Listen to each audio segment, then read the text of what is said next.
Well, I worked about 2 hours to try to get that pulley off. As you can see, I cut notches in it so I would have a place for my gear puller to grab. My gear puller was not big enough, and it actually chunked out a chunk of metal rather than pull the pulley off. Which I got all the snap rings out and set screws out. It should just slide off, but it's not. So, I'm not going to use that engine then.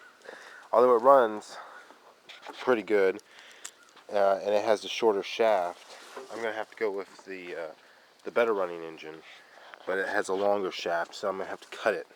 And, cutting a drive shaft. Crankshaft. Well, main shaft. I don't know what it is. Some type of shaft. It's not fun. Let me show you what I got going on. This one is a 1 inch and 3/8. 2 inch and 3/8. 2 and 3/8.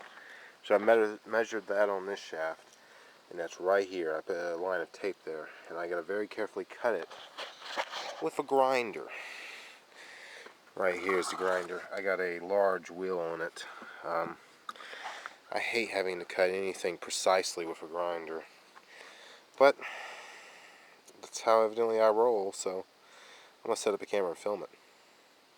A lot of sparks. Thank God the ground's wet. Although it might rain again today.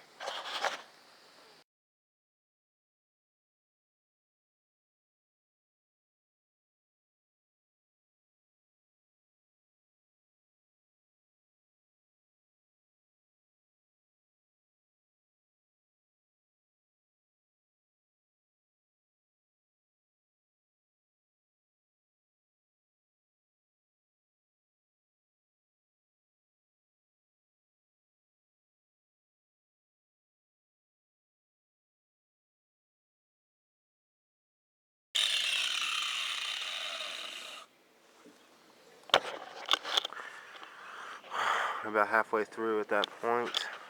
You can see the keyway, and I'm going to probably have to clean this all up with a file. Okay. Alright, so take a little break. But the thing was starting to smoke a lot. So we'll put it back in the groove.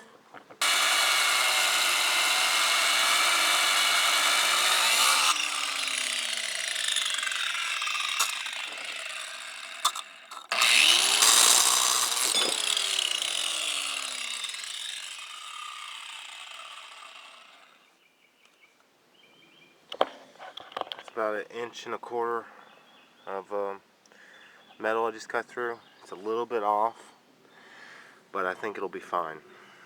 I'm going to take the grinder, go around the edge, and make sure the pulley can slide on it. Not pulley, but a slip yoke.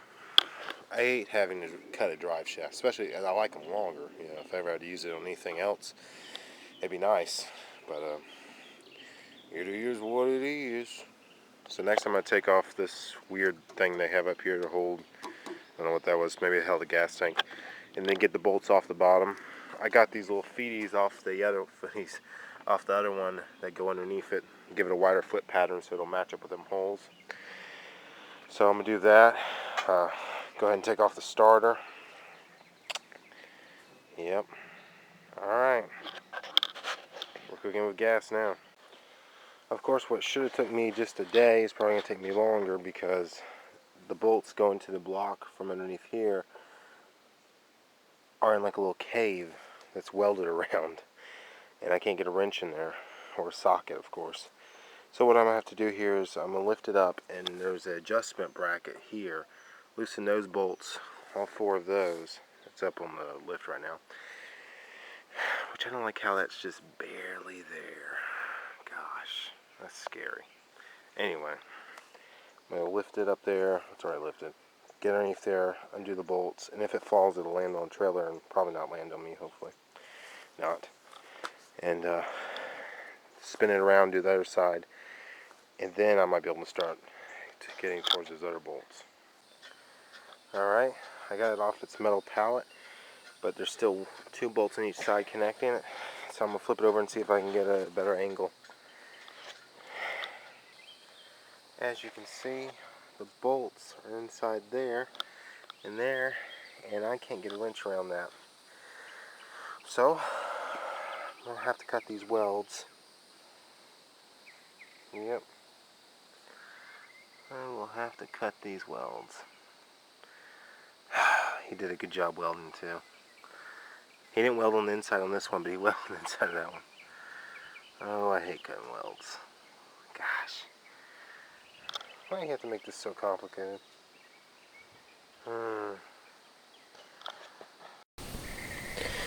Well, took a lot of cutting. It was like this and now it's like this.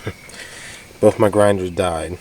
Well, they're running very slow and they're overheating. That one's smoking.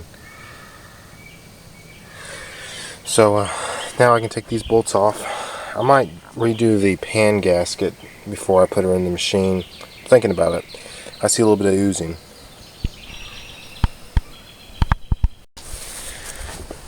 Draining the oil right now. This thing has a lot of oil in it. Decided that'd be best.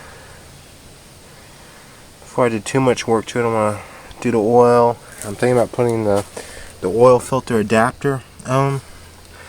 I'm thinking about it. That would allow me to filter the oil as well. Might do it.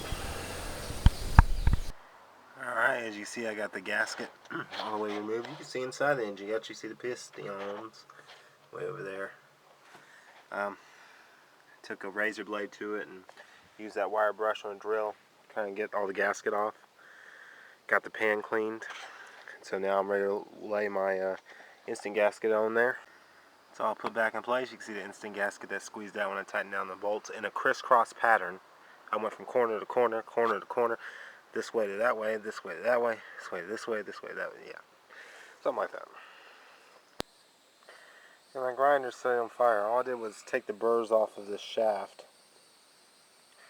And it's ready to die! Piece of crap. Oh, the engine's in. I got the front two bolts in place. The shaft slipped down pretty good. Had to wiggle a little bit.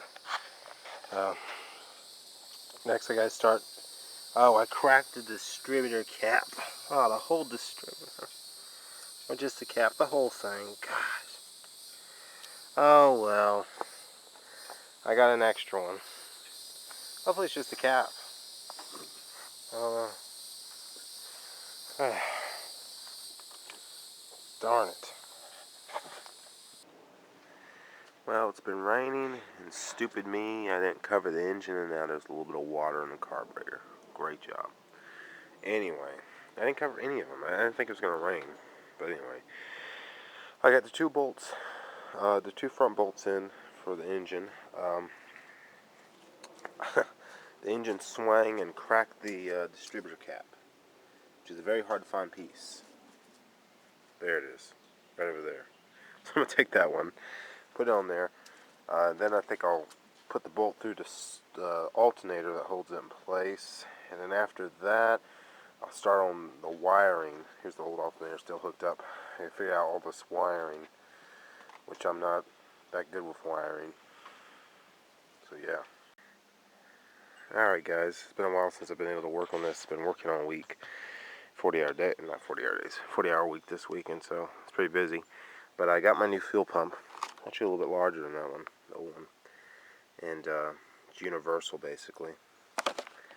And I'm going to install it where the old fuel pump doesn't work, hook it up, and see if it works when my cat attacks me.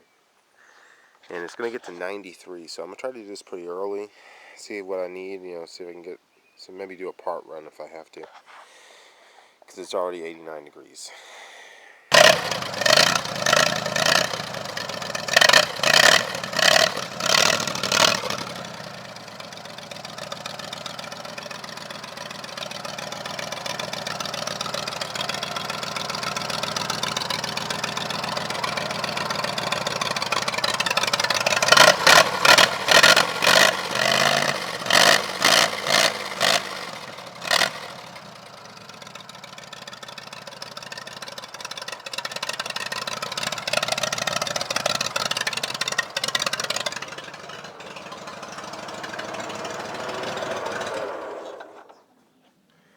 Hells yeah.